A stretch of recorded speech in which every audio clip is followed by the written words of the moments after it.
Que pensez-vous de cette loi Asile-Immigration? Alors, une loi Asile et Immigration qui est présentée par le ministre de l'Intérieur, M. Collomb, le socialiste Collomb, comme étant un équilibre entre durcissement et humanisme. En réalité, il s'agit d'une accélération du processus de remplacement d'une population par une autre, du peuple français par un déferlement migratoire. Et cela repose sur deux piliers. Le pilier de la préférence étrangère en matière d'emploi et la préférence étrangère en matière de logement. Alors il y a 74 propositions qui ont été faites par un socialiste, même s'il n'a plus la carte, mais toujours socialiste, et au ministre de l'Intérieur, toujours socialiste, et qui seront, on n'en pas douté, validées par le président Macron, toujours socialiste. J'en ai sélectionné quelques-unes de ces propositions, parce que 74, ça serait beaucoup trop long, mais il y a quelques perles. En matière de préférence étrangère dans le domaine de l'emploi, eh bien, vous avez par exemple des cours de français qui seront octroyés aux adultes étrangers bien sûr, pour un coût de 8 millions d'euros. Des cours de français qui seront octroyés, accordés aux étrangers qui sont présents sur notre sol depuis plus de 5 ans, vous voyez, ils n'ont toujours pas eu le temps d'apprendre notre langue. Coût de l'opération, 18 millions d'euros. Attribution de bourses d'enseignement supérieur dès l'apprentissage du français aux étrangers. Coût de l'opération, 6 600 000 euros, pendant que l'on baisse les APL de nos étudiants. Supprimer la condition de nationalité pour un emploi dans la fonction publique non régalienne, c'est-à-dire pour ces parents qui s'inquiétaient pour leurs enfants, qui pensaient qu'ils pourraient rentrer à la SNCF, à la Poste. Eh bien, non, tout ça, c'est terminé. Ça sera pour les étrangers et les réfugiés en particulier d'abord. Faciliter l'accès aux professions de santé aux réfugiés, pendant que nos étudiants subissent le numerus clausus. Supprimer le versement par les employeurs de la taxe à l'OFIM lors de l'embauche d'un réfugié.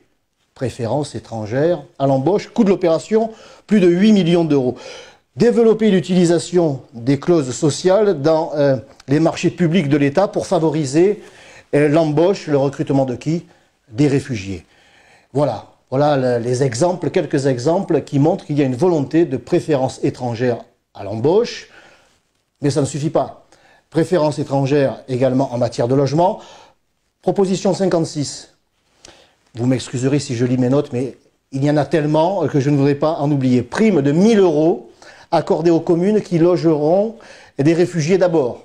Moi, je pense à ces Marseillais que j'ai reçus, et que Madame le maire, Madame Dangiot, continue de recevoir, ces Marseillais des 13e et 14e arrondissements, qui nous réclament chaque jour un logement social, qui travaillent mais qui n'ont pas les moyens de se loger dans le privé. Eh bien, eux, ils vont payer des impôts pour alimenter les primes que l'on va donner aux communes qui logeront des réfugiés d'abord. C'est complètement fou, c'est complètement dingue. Mais ce n'est pas fini. Cette prime sera doublée pour les baux glissants. Coût de l'opération, 10 millions d'euros. Prime de 500 euros aux jeunes réfugiés pour un pass culture. 10 millions d'euros. Et enfin, le meilleur du pire pour la fin, accrochez-vous parce que ça, c'est quand même, ça vaut son pesant de cacahuètes.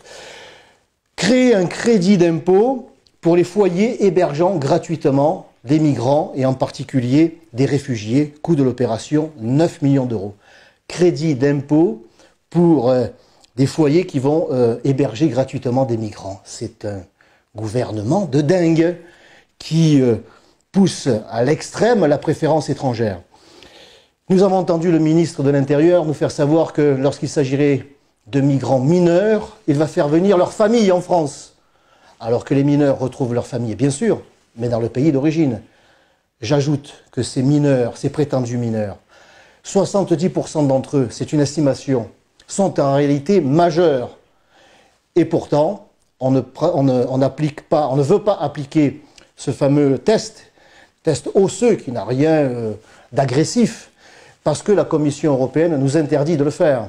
Je n'ai pas entendu M. Collomb vouloir aller au-delà de ce que exige la Commission européenne. Donc nous allons continuer à recevoir ces prétendus mineurs.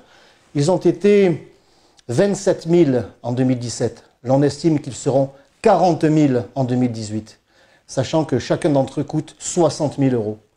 En 2017, ces prétendus mineurs ont coûté au conseil départemental des Bouches-du-Rhône, car ce sont les conseils départementaux qui en ont la charge, ont coûté 20 millions d'euros aux contribuables des Bouches-du-Rhône. 20 millions d'euros, on peut en faire des choses, on peut en faire des piscines, on peut en faire des stades, on peut en retaper des écoles à Marseille avec ça. Eh bien non, ce sont pour des clandestins dont 70% sont en réalité majeurs.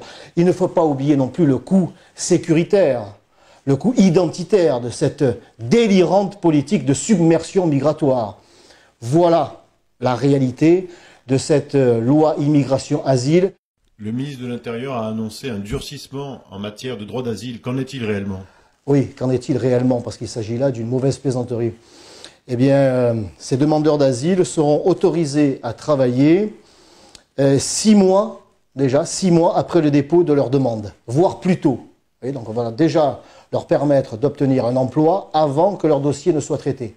Et si ils devaient obtenir cet emploi, ils ne seront plus expulsables. L'on nous dit également que leur dossier sera traité non plus en 1 an, mais en 6 mois. Mais peu importe que ce soit en 1 an, en 6 mois ou en 3 semaines, quel est le bilan? Quel est le résultat?